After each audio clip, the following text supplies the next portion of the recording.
अस्सलाम वालेकुम दोस्तों, मैं साकिब हुसैन। आज हमारी एमसीक्यू डिस्कशन का जो टॉपिक है वो है मेल रिप्रोडक्टिव सिस्टम डिसऑर्डर्स। ये एडल्ट हेल्थ नर्सिंग और मेडिकल सर्जिकल नर्सिंग 1 का चैप्टर है। इस चैप्टर के जो हमारे पास ऑब्जेक्टिव्स हैं वो ये हैं कि benign prostate hypertrophy, erectile dysfunction, prostate and testicular cancer and infertility. हमने एमसीक्यूज डिस्कशन जो एक्टिविटी होती है उसके लिए एक व्हाट्सएप ग्रुप बनाया है जिसकी मैं लिंक डिस्क्रिप्शन में दे दूंगा। अगर आप उस व्हाट्सएप ग्रुप में ज्वाइन होना चाहते हैं तो उस डिस्क्रिप्शन की लिंक के थ्रू ज्वाइन हो सकते हैं। सबसे पहले है हमारे पास इरेक्टाइल डिसफंक्शन। अब इरेक्टाइल डिसफंक्शन के एमसीक्यू डिस्कस करने से पहले मैं चाहता हूं कि इसके कुछ बेसिक्स हैं वो हम डेवलप कर लें। अच्छा, मेल और फीमेल दोनों में जो इरेक्शन का प्रोसेस होता है वो दो तरीक़ों से होता है। सबसे पहले फिजिकल स्टिमुलेशन, जिसे हम रिफ्लेक्स इरेक्शन का नाम देते हैं, और दूसरा इमोशनली स्टिमुलेटेड बाय थॉट्स, जिसे हम साइकोजेनिक इरेक्शन का नाम देते हैं। इन दो तरीक़ों से हमारे पास जो मेल है या फीमेल है उनमें हमारे पास इरेक्शन, और उसमें फीमेल में हमारे पास क्लाइटोरस की इरेक्शन का प्रोसेस होता है। मेल और फीमेल दोनों में एक सेक्सुअल रिस्पॉन्स साइकिल होती है हमारे पास इरेक्टाइल फंक्शन के लिए। वो 4 फेसेस पे डिपेंड करती है। डिसफंक्शन डिस्कस करने से पहले मैं चाहता हूं कि इसके थोड़े से बेसिक्स डेवलप कर लें। सबसे पहले हमारे पास जो फेस होता है एक्साइटमेंट। अब एक्साइटमेंट फेस में होता यह है कि जो मसल्स हैं उनमें टेंशन क्रिएट होती है, हार्ट रेट इंसान का ज़्यादा हो जाता है, तो उसकी वजह से जो ब्लड फ्लो है जेनिटल्स में वो बढ़ जाता है। अब इन चीज़ों की वजह से जो हमारे पास है वो इरेक्शन पैदा होती है मेल पेनिस में। अब जब इरेक्शन पैदा होती है तो जब वो अपनी पीक स्टेज पे जाके पहुंचती है तब हमारे पास दूसरा स्टेज आता है प्लेटिव फेस। प्लेटिव फेस में होता ये है कि जो इस मेल में जो हमारे पास सीमेन होती है वो जब अक्यूमुलेटेड हो जाती है और वो टेंशन क्रिएट करती है। अब टेंशन रिलीज होने की वजह से जो वो इजेक्वेट करती है, जब इजेक्वेट करती है तो उस इजेक्वेशन के प्रोसेस को हम नाम देते हैं ऑर्गेज्म का। अब इजेक्वेशन के पास क्या होता है कि ये गिराफ बिल्कुल नीचे आ जाता है और अनएक्साइटेड स्टेट की तरफ आना शुरू हो जाता है और बॉडी अपनी नॉर्मल जो ओरिजिनल कंडीशन होती है पीनिस की उसमें आना शुरू हो जाती है। तो इस ग्राफ में भी यही है। इसमें हमारे पास ये एक्साइटेड फेस आ गया अपनी पीक पे।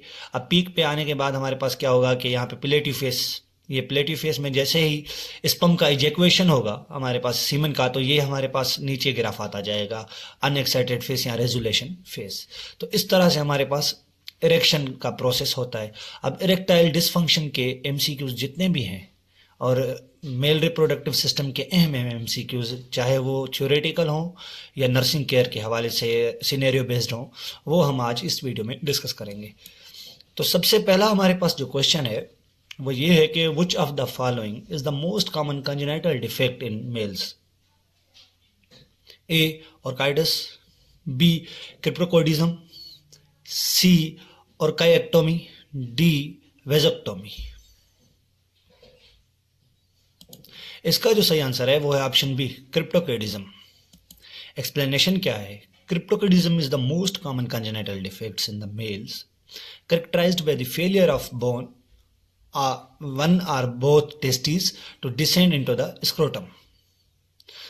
अब इसमें होता ये है, इस डिफेक्ट में जो स्क्रोटम हमारे पास पाउच लाइक स्ट्रक्चर होता है मेल्स में, उसमें टेस्टिस होती हैं। अब वो कंजेनिटली पैदाइशी उसमें क्या होता है कि वो टेस्टिस जो हैं वो नीचे उन स्क्रोटम में नहीं होती, हमारे पास पेल्विक कैविटी में होती हैं।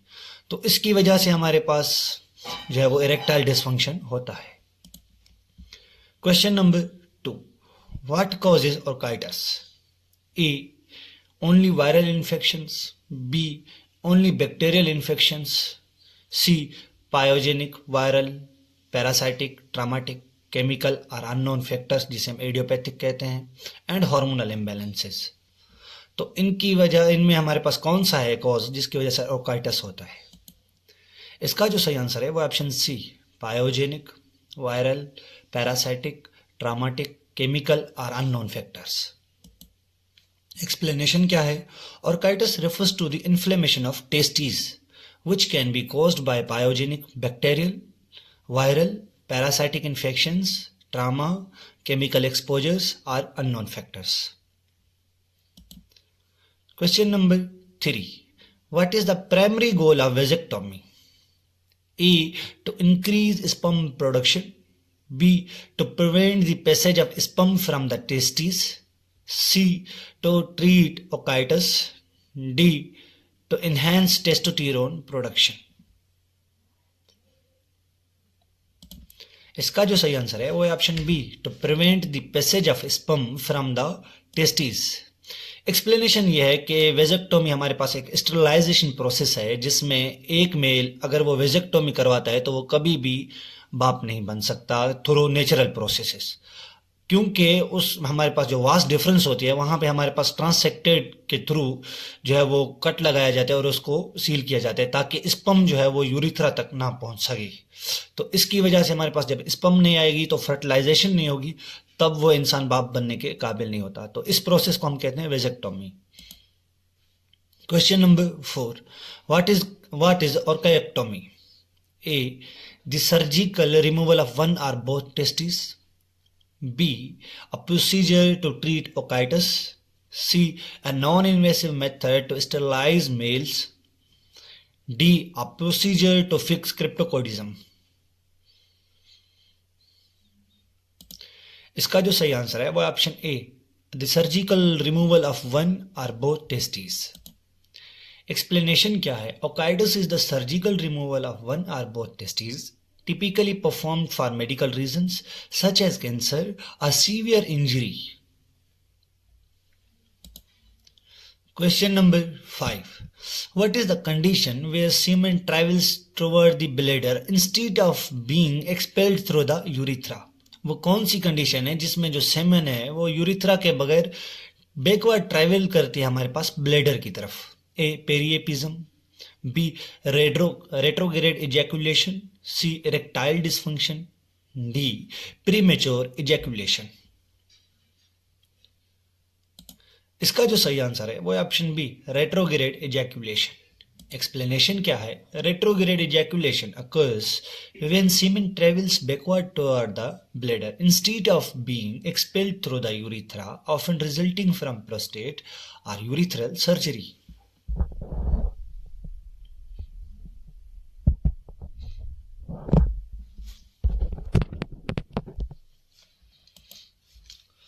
Question number 6. Which of the following is a common cause of organic erectile dysfunction? A. Anxiety. B. Fatigue. C. Cardiovascular disease. D. Negative body image. इसका जो सही आंसर है वो है option C, cardiovascular disease. Explanation क्या है? Organic causes of erectile dysfunction include physical conditions like cardiovascular disease, diabetes, pituitary tumors, and testosterone deficiency, which affects the body's ability to achieve or maintain an erection. Erection की मैंने अभी तक physiology नहीं बताई कि होती किस तरह है हमारे पास सेल्यूलर लेवल पे। जब हम इरेक्शन डिस्कस करेंगे इंशाल्लाह अगली वीडियो में या इससे अगली वीडियो में, तब मैं आपको इसकी पूरी फिजियोलॉजी समझाऊंगा कि केमिकल लेवल पे हमारे पास सेल्यूलर लेवल पे इरेक्शन होती कैसे है। Question number 7. A 50-year-old man has been experiencing prolonged erections that are not related to sexual arousal. He also uses antihypertensive medication. What condition is most likely responsible for his symptoms? A. Periapism. B. Retrograde ejaculation. C. Erectile dysfunction. D. Premature ejaculation. इसका जो सही answer है वो है option ए, पेरिएपिज्म। अब पेरिएपिज्म में होता क्या है कि जो पेनिस है वो सेक्सुअल अराउजल के बगैर ही उससे रिलेटेड नहीं होता, उसकी इरेक्शन हो चुकी होती है। अब उसमें होता क्या है कि पेनफुल इरेक्शन होती है, ये किसी हमारे पास ज़्यादातर मेडिकेशन जैसे एंटी हाइपरटेंसिव हो गई, वो क्या करते हैं कि हमारे पास वेस्कुलर सिस्टम को अफेक्ट करती हैं और प्रोलॉन्ग्ड इरेक्शंस कॉज करवाती हैं। Question number 8. Which of the following medications is most likely continue to contribute to periapism? A. Antihypertensive drugs. B. Antibiotics. C. Pain relievers. D. Antihistamines. इसका जो सही answer है वो option A, anti hypertensive drugs. Explanation क्या है? Certain medication including anti hypertensive, anti psychotic and vasoactive agents can interfere with central nervous system or vascular systems leading to priapism. Question number 9. Erectile dysfunction is defined as the inability to A. Ejaculation, B. Achieve or maintain an erection, C. Produce sperm, D. Reach orgasm. इसका जो सही answer है वो है option B, achieve और maintain an erection. Explanation क्या है? Erectile dysfunction और इम्पोर्टेंस। अब ये भी सवाल आ सकता है कि इरेक्टाइल डिस्फंक्शन को आल्सो कार्ड और क्या नाम देते हैं? Importance is the inability to achieve or maintain an erect penis sufficient for sexual intercourse. Question number 10. A man who recently underwent prostate surgery is now experiencing semen travel backward into the bladder during orgasm. What is the condition called? A. Erectile dysfunction. B. Periapism. C. Retrograde ejaculation. D. Premature ejaculation. इसका जो सही answer है वो है option C, retrograde ejaculation. Retrograde ejaculation में होता ये है कि सीमेन जो है वो यूरिथ्रा के बगैर, यानी यूरिथ्रा में जाने के अलावा हमारे पास क्या करती है? वो ट्रेवल करती है हमारे पास यूरिटर के थ्रू ब्लैडर में। Question number 11. A 45-year-old man reports feeling anxious about sexual performance and is unable to achieve an erection despite being physically healthy. Which of the following is the most likely cause of his erection या erectile dysfunction? A. Cardiovascular disease. B. Psychogenic factors. C. And diabetes. D. Retrograde ejaculation. इसका जो सही answer है वो है option B, psychogenic factors. Explanation क्या है? Given that the patient is physically healthy but reports anxiety and performance concern, psychogenic factors like anxiety or stress are the most likely cause of erectile dysfunction. दो causes हमने पढ़ ली, एक organ जिसमें dysfunction है हमारे पास या कार्डियोवास्कुलर डिजीज वगैरह जो भी है, डायबिटीज़ है पेशेंट को, ट्यूमर है। दूसरा साइकोजेनिक फैक्टर जिसमें आ जाती है एंजाइटी, स्ट्रेस, और ये सारी चीज़ें कंट्रीब्यूट करती हैं इरेक्टाइल डिस्फंक्शन को। Question number 12. A man experiences ejaculation before he and his partner are ready to complete intercourse, leading to dissatisfaction. What is the most likely diagnosis? A. Periapism. B. Erectile dysfunction. C. Premature ejaculation. D. Retrograde ejaculation.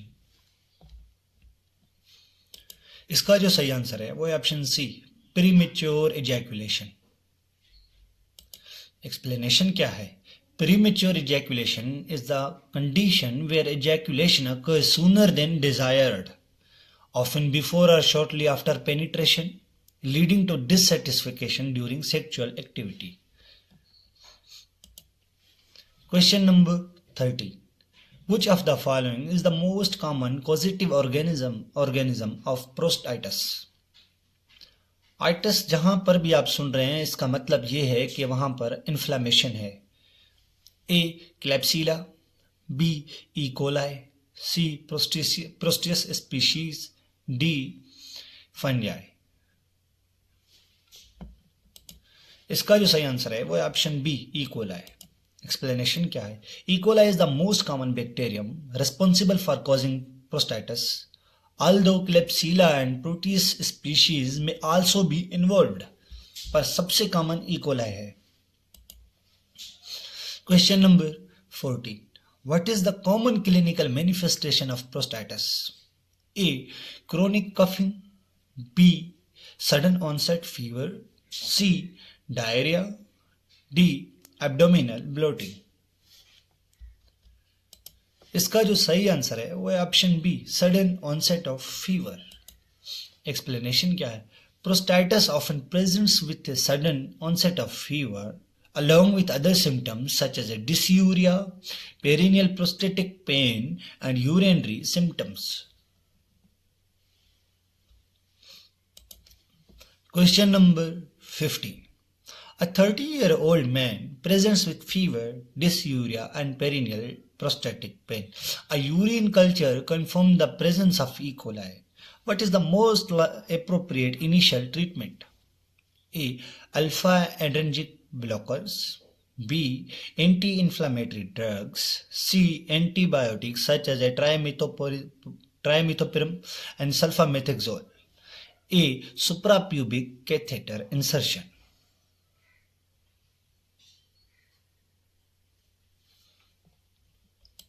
इसका जो सही answer है वो option C, antibiotics such as a trimethoprim and sulfamethoxazole. Explanation क्या है? Since the urine culture confirms E coli infection, the appropriate initial treatment is antibiotic like trimethoprim, sulfamethoxazole to treat the bacterial infection. Question number 16. Which of the following self-care measures is recommended for a patient with prostatitis? A. Avoid fluids entirely. B. Using a sitz bath for 10 to 20 minutes. C. Limiting fluid intake to reduce symptoms. D. Engaging in sexual activity during acute inflammation. इसका जो सही answer है वो है option B, using a sitz bath for 10 to 20 minutes. Explanation क्या है? Sitz bath can help achieve discomfort in patients with prostatitis along with self-care measures like increasing fluid intake and avoiding sexual activity during acute inflammation. Question number 17. What is the role of alpha-adrenergic blockers like Temsulin, Flomax in the treatment of prostatitis? प्रोस्टाइटिस के majority जो patient होते हैं उनको टेम्सोलिन दी जाती है। अब उनका role क्या है हमारे पास? ए.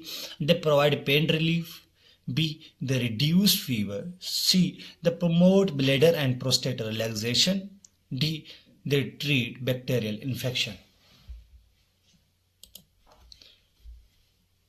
इसका जो सही आंसर है वो है option C, they promote bladder and prostate relaxation.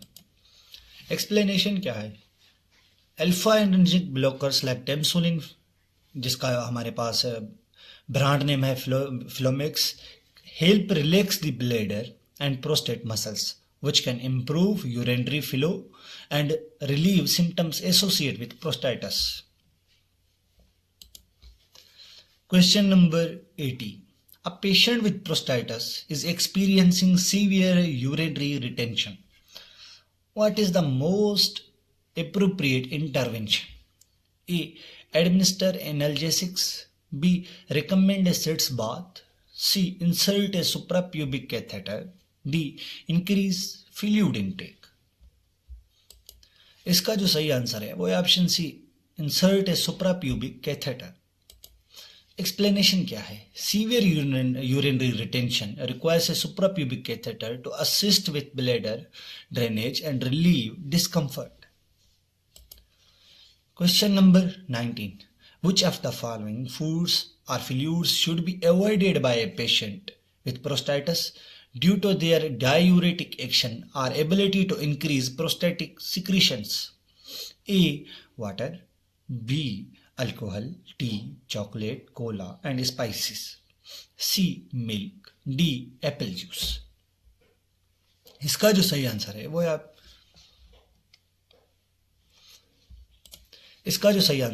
Option B, alcohol, tea, chocolate, cola and spices. Explanation क्या है? Foods and fluids with diuretic effects. Diuretic effect हम उनको कहते हैं जो हमारे पास यूरिन की जो प्रोडक्शन है वो ज़्यादा करते हैं हमारे पास। अब इसमें इंजेक्शन कौन सी आती है जो बेसिकली यूज़ की जाती है, आप उसका नाम जो है वो कमेंट बॉक्स में लिख दें। Are that increase prostatic secretions. such as alcohol, tea, chocolate, cola, and spices should be avoided by patients with prostatitis to help manage symptoms.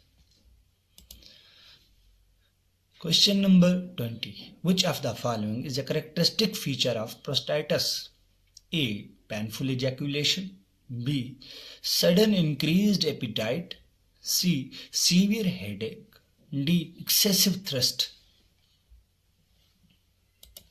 इसका जो सही आंसर है वो है ऑप्शन ए, पेनफुल एजैकुलेशन. एक्सप्लेनेशन क्या है? प्रोस्टाइटिस can cause painful ejaculation along with other symptoms like fever, dysuria, and pelvic pain. Question number 21. When should a patient with prostatitis be advised to avoid sexual intercourse?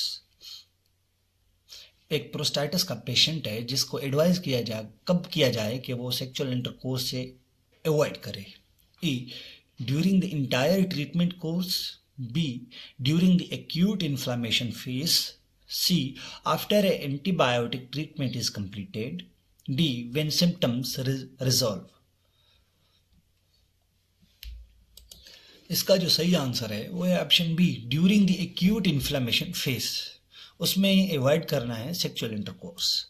Explanation क्या है? Patients with acute prostatitis should avoid sexual arousal and intercourse during the acute inflammation phase to prevent further irritation and complications.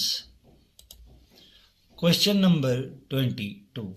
Which of the following is a common early symptom of benign prostatic hyperplasia, जिसे हम BPH कहते हैं short form? A severe pain during urination. B. Decreased force of stream. C. Abdominal swelling. D. Hematuria.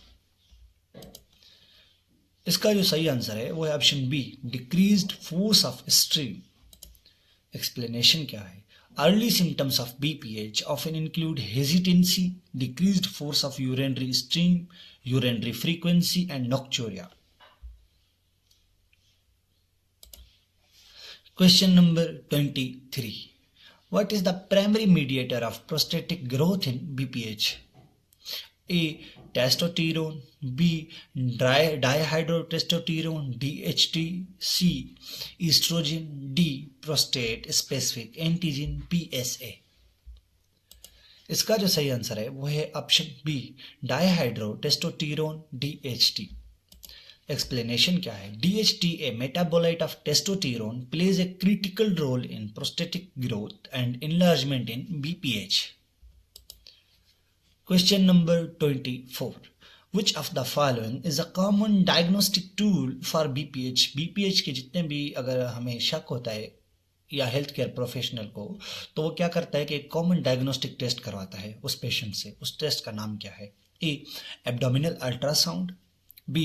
Prostate specific antigen PSA test. C. Brain MRI. D. Endoscopic biopsy. इसका जो सही answer है वो है option B, prostate specific antigen PSA test. Explanation क्या है? PSA is a blood test that can help diagnose BPH as it tends to be elevated in a man with his condition. अगर उस इंसान को BPH होगा तो उसमें PSA का जो लेवल है वो बढ़ा हुआ आएगा, तब ये कंफर्मेशन करता है हमारे डायग्नोसिस की तरफ.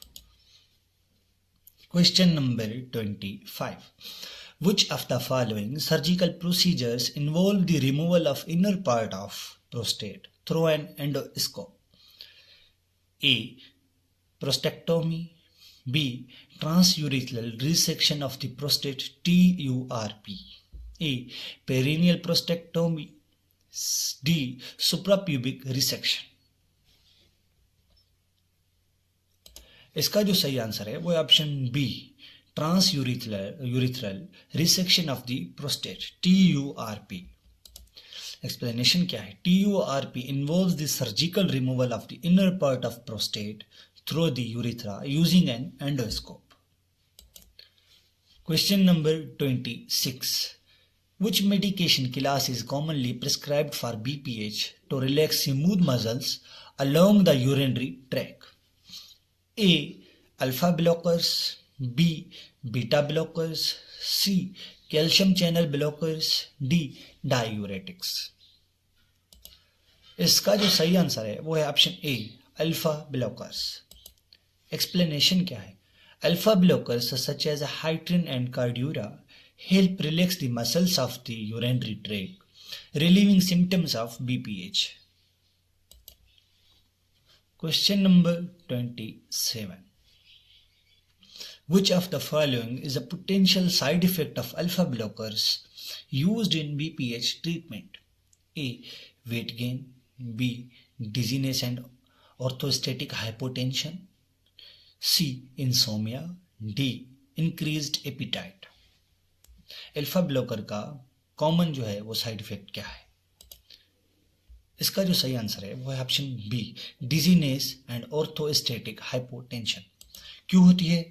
अ common side effect of alpha blockers used in BPH treatment is dizziness and orthostatic hypotension due to the relaxation of smooth muscles.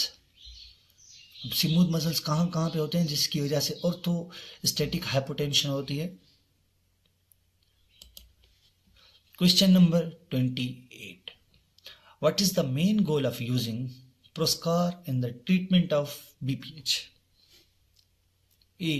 To increase urine flow. B. To prevent prostate cancer. C. To prevent the conversion of testosterone to dihydrotestosterone DHT and decrease prostate size. D. To relax the urinary tract muscles. इसका जो सही answer है वो है option सी। जो प्रोस्कार medication है वो क्या करती है? To prevent the conversion of testosterone to DHT a metabolite and a decrease prostate size. Proscar inhibits the conversion of testosterone to DHT which helps decrease the size of prostate in BPH, क्योंकि BPH में क्या होती है? Enlargement होती है prostate की। Question number 29. Which of the following is not a common symptom of BPH? दिए गए ऑप्शन में सब जो है वो कॉमन सिम्टम है BPH के सिवाय एक के। वो कौन सा है? A. Urinary frequency, B. Hesitancy, C. नॉक्चूरिया, D. Abdominal pain.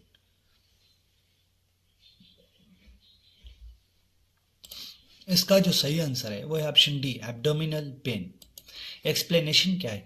BPH typically presents with urinary symptoms such as a frequency, hesitancy, decreased force of steam, and nocturia. Abdominal pain is not a common symptom.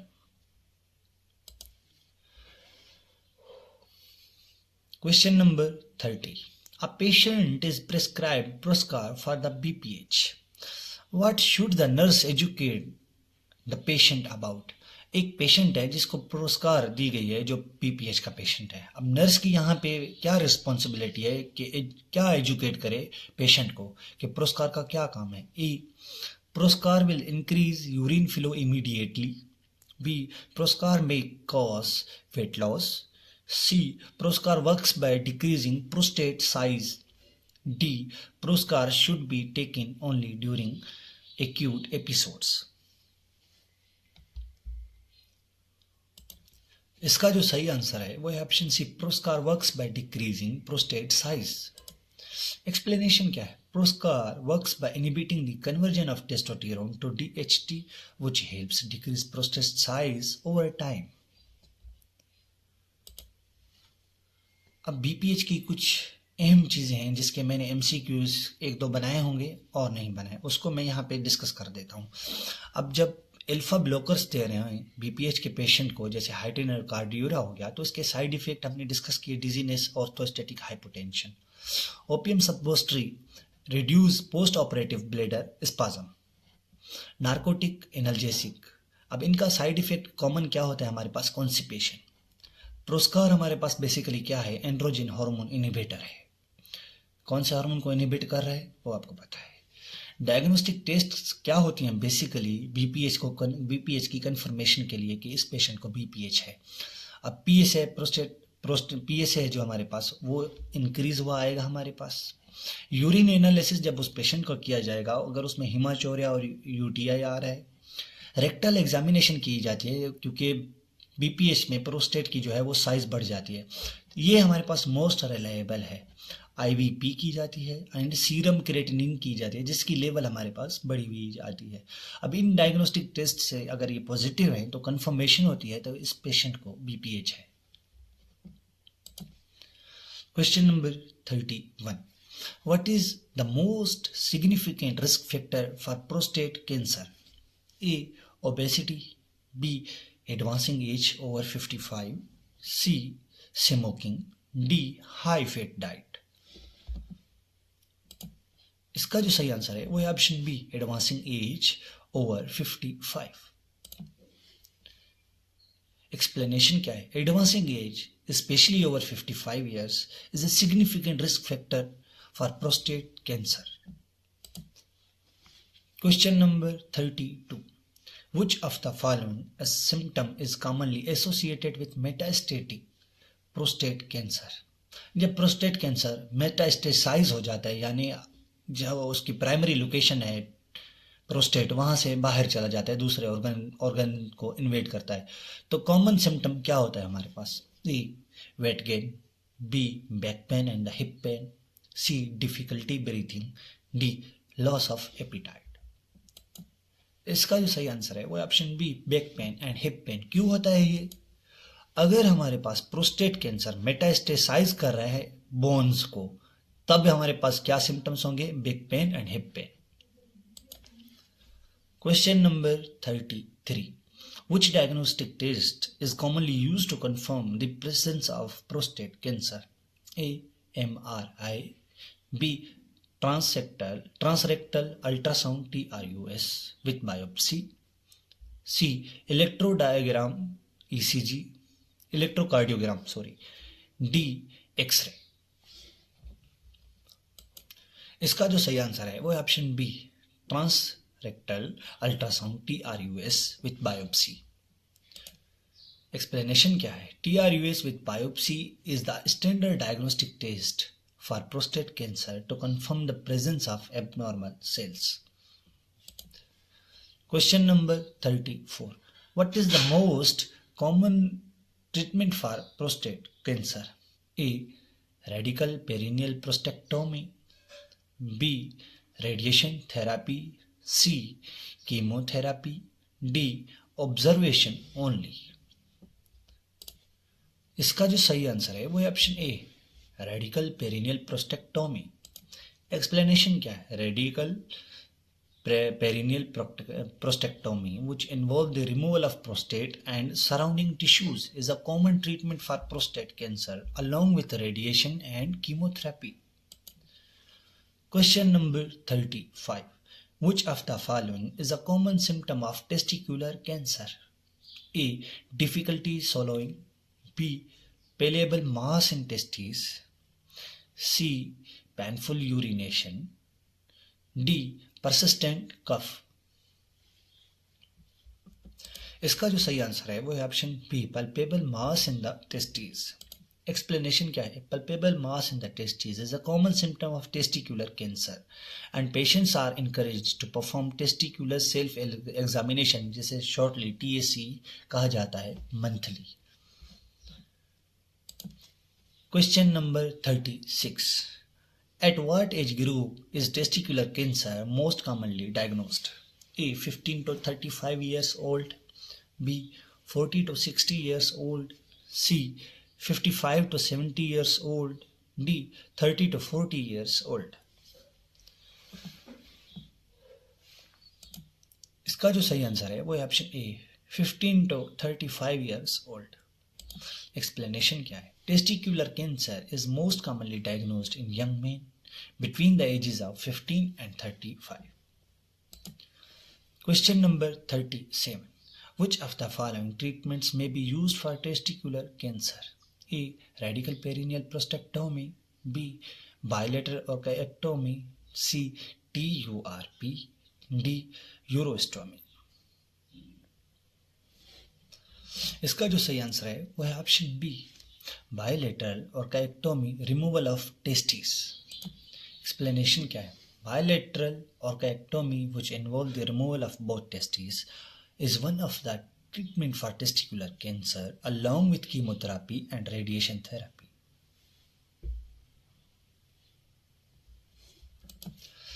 Question number 38. A 28-year-old man present with mass in his scrotum and reports feeling heaviness in the area. What is the most likely diagnosis? A. Testicular cancer. B. Prostate cancer. B. C. Epididymitis. D. Benign prostatic hyperplasia.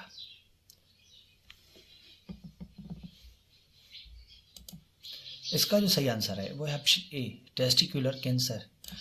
Testicular cancer के जो hallmark symptoms हैं उसमें सबसे पहले हमारे पास आता है वो क्या है, mass in scrotum and reports heaviness. ये हमारे पास हॉलमार्क हैं टेस्टिकुलर कैंसर के। A palpable mass in scrotum along with heaviness is a common symptom of testicular cancer specially in young man. Question number 39. Which diagnostic test is useful in detecting abnormal cells in prostate cancer? A. Prostatic acid phosphate PAP test. B. PSA test. C. Digital rectal examination DRE. D. All of the above. इसका जो सही answer है वो है option D, all of the above.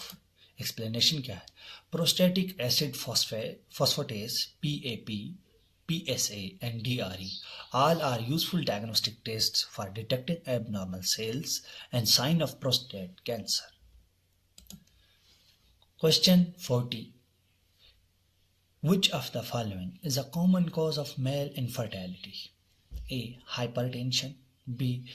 Varicocele. C. Asthma. D. Hyperthyroidism. इसका जो सही answer है वो है ऑप्शन बी, वेरिकोसील्स। एक्सप्लेनेशन क्या है, वेरिकोसील्स which are enlarged veins in scrotum are common cause of male infertility due to their impact on sperm production and function. Question number 41. Which is the primary function of artificial insemination in treating male infertility? A. To increase sperm count. B. To directly insert sperm into the uterus close to ovulation. C. To enhance sperm motility. D. To prevent ovulation. इसका जो सही answer है वो है option B, to directly insert sperm into the uterus close to ovulation. Explanation क्या है, artificial insemination involve directly insertion sperm into the uterus close to ovulation increasing the chances of fertilisation. Question number 42. Which of the following describes a treatment for male infertility where a single sperm is injected directly into an egg? A. Intrauterine insemination IUI. B. In vitro fertilization IVF. C.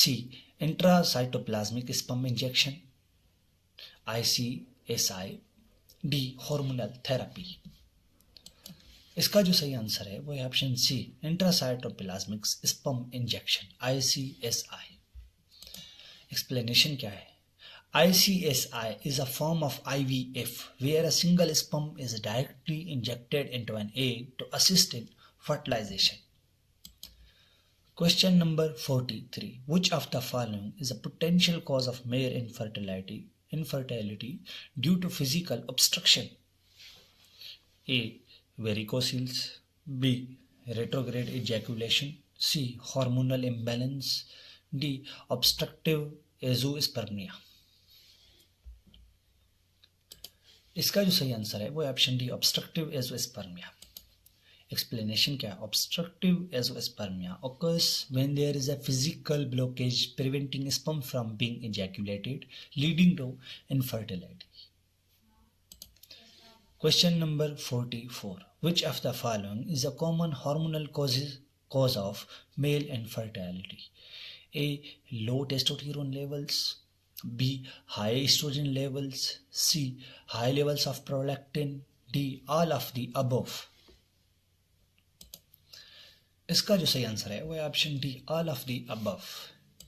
Explanation क्या है? Hormonal imbalances such as a low testosterone, high estrogen, or high prolactin levels can all contribute to male infertility. Question number 45. Which of the following conditions is associated with undescended testicles and cause male infertility? A. Varicocele. B. Cryptorchidism. C. Retrograde ejaculation. D. Obstruction. इसका जो सही answer है वो है option B, क्रिप्टोकॉइडिज्म। Explanation क्या है? Cryptorchidism, undescended testicle is a condition where the testicles falls to descend into the scrotum which can impair sperm production and lead to infertility. Thank you so much for your precious time. Male reproductive system disorders के जितने भी अहम MCQs थे वो हमने आज इस video में तकरीबन मुकम्मल डिस्कस कर लिए हैं। इंशाल्लाह अगली वीडियो में जो रिमेनिंग पार्ट्स हैं हमारे पास फीमेल रिप्रोडक्टिव सिस्टम के, वो डिस्कस करेंगे। तब तक के लिए अल्लाह हाफिज़।